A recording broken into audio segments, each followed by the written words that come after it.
Hola, muy buenos días. Mi nombre es Miriam Basilio Navarrete y soy estudiante de la carrera de Derecho en UNIT sede Campus Tlalnepantla. Este video es relacionado al ámbito penal, debido a que vamos a hablar un poco más acerca de lo que es la etapa intermedia dentro del proceso penal. Bueno, ¿qué nos dice o qué fases tiene esta etapa intermedia? Bueno, pues esta etapa intermedia viene bien estipulada en el Código Penal de Procedimientos Penales, y dice que esta etapa intermedia tiene como por objetivo admitir pruebas y establecer acuerdos probatorios.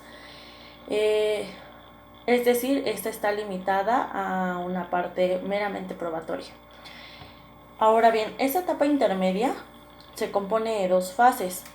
La primera es una escrita y comienza con el escrito de acusación por parte del fiscal y comprende todos los aspectos previos a la celebración probatoria. La otra fase es una fase oral, misma que se comprende desde la celebración de la audiencia intermedia hasta el dictado de apertura a juicio oral. Ahora bien, dicha etapa inicia con la formulación de la acusación por parte del representante social y tiene por objetivo principal la preparación del juicio, fijando de modo preciso y claramente su objeto, ¿no? Los sujetos intervinientes y los medios de prueba que deberán ser desahogados.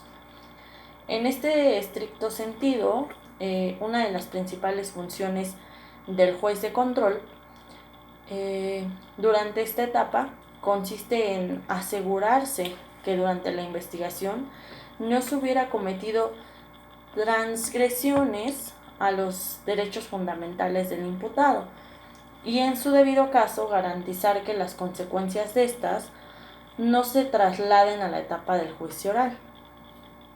Esta parte queda pues clara y muy entendible a mi parecer, porque gracias a estas pues principales funciones del juez de control hacemos a un lado todas las transgresiones que pueda pues afectar ya una vez el juicio oral. Por tal motivo, el juez obviamente debería verificar esta situación y excluir cualquier medio de prueba obtenido a partir de una violación a los derechos fundamentales, ya que de conformidad a la fracción número 4 del artículo 20 constitucional, establece que cualquier prueba obtenida con violación de derechos fundamentales será nula. Esto lo cito, obviamente, en el artículo 20 constitucional. En consecuencia, será precisamente durante la etapa intermedia, pues cuando el imputado deba expresar los planteamientos que considere pertinentes, obviamente, en torno a la vulnerabilidad de sus derechos fundamentales, que hayan tenido un impacto en la obtención de medios de prueba y en consecuencia deberá solicitar la exclusión de estos del material probatorio y que va a ser desahogado obviamente en el juicio oral. La audiencia intermedia será conducida por un juez de control aún, como lo vimos en la etapa inicial, quien la presidirá en su integridad y se desarrollará oralmente. Es indispensable la presencia y permanencia del juez de control, el fiscal y el defensor durante la audiencia. Y la víctima o ofendido o su asesor jurídico deberán concurrir por su asistencia. Aunque si su no asistencia está justificada, se tendrá por desistida su pretensión en el caso. Ahora bien, en el numeral 335 de la ley adjetiva regulada hasta el momento, obviamente nos menciona los requisitos de la acusación por parte del fiscal.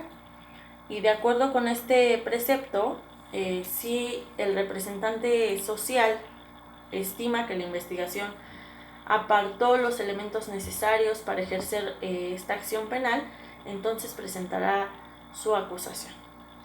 Respecto al ejercicio de la acción de los siguientes numerales, hay una contrariedad en lo que a mí concierne, ya que con lo que establece el numeral 211, párrafo penúltimo, y establece que el ejercicio de la acción penal inicia con la solicitud de citatorio a audiencia inicial, puesta a disposición del detenido ante la autoridad jurídica o cuando se solicita la orden de aprehensión o comparecencia.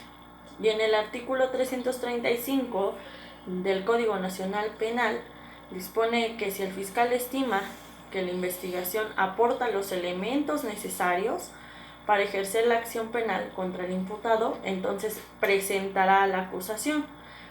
Ahí, a mi parecer, pues hay este tipo de contrariedad, ¿no? Una vez presentada la acusación ante el juez de control, este ordenará su notificación a las partes al día siguiente y dicha notificación se le entregará copia de la acusación del acuerdo del artículo 336 del Código Nacional Penal y el descubrimiento probatorio que consiste en la obligación de las partes de darse a conocer entre ellas el proceso y los medios de prueba que pretendan ofrecer a la audiencia de juicio. En el caso del fiscal, bueno, tenemos que el descubrimiento comprende el exceso y copia todos los requisitos o los registros de la investigación, así como a los lugares y objetos que estén relacionados con ella.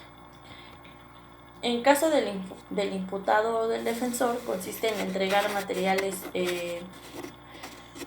o materialmente pues todas estas copias de los registros del Ministerio Público y acceso a las evidencias materiales que ofrecerá en la audiencia intermedia, lo cual deberá obviamente realizarse en los términos del artículo 337 del Código Nacional de Procedimientos Penales.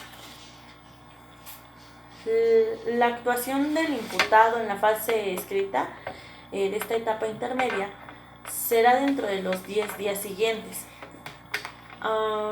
Y obviamente para la solicitud de coadyuvancia de la víctima o ofendido, el acusado o su defensor, mediante un escrito dirigido al juez de control, que podrán señalar vicios formales de escrito de acusación, pronunciarse sobre las observaciones del coadyuvante, ofrecer los medios de prueba que pretendan que desahoguen el juicio, solicitar la acumulación o separación de acusaciones, manifestarse sobre los acuerdos probatorios y el escrito del acusado o su defensor, que se notificará al Ministerio Público dentro de las 24 horas siguientes a su presentación.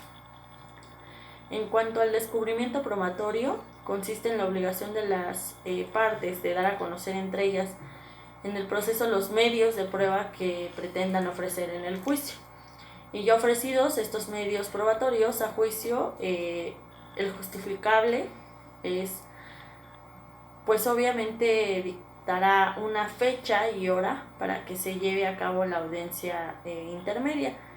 Y al mismo tiempo que se dicta el acto de prestar o presentar la actuación, la cual no podrá ser menor a 30 días ni mayor a 40 días. Pues esta se debe de notificar a las partes en fecha y hora correcta para la citación a dicha ausencia o audiencia. Ahora bien, si existe alguna oposición por alguna de las partes hacia los hechos o circunstancias, el juez de control es quien debe determinar si es fundada o motivada la oposición. De no ser así, procederá al descubrimiento probatorio entre las partes, cerciorándose de que se cumpla el mismo. Toda vez que haya admitido o excluidos los medios de prueba, el juez dictará auto de apertura a juicio y ordenará su envío al tribunal de enjuiciamiento. Por tanto, aquí se termina la etapa intermedia y pues damos comienzo a esta etapa final, ¿no? Indudablemente para mí, para que pues el nuevo sistema de justicia penal funcione adecuadamente, sí es necesario que las cuestiones relativas a la exclusión probatoria derivada de las violaciones a los derechos fundamentales queden definitivamente dilucidadas, o sea, que no se pueda pues meter por ahí, ¿no?, la duda, para que de tal forma, previa a la apertura de juicio oral, el juzgador en esta última etapa tenga como función exclusiva el análisis de las pruebas que determina la existencia del delito y la responsabilidad del acusado. Sin más por el momento, pues me despido, no sin antes dar las gracias por esta visita y unos saludos muy cordiales. Hasta luego, buen día.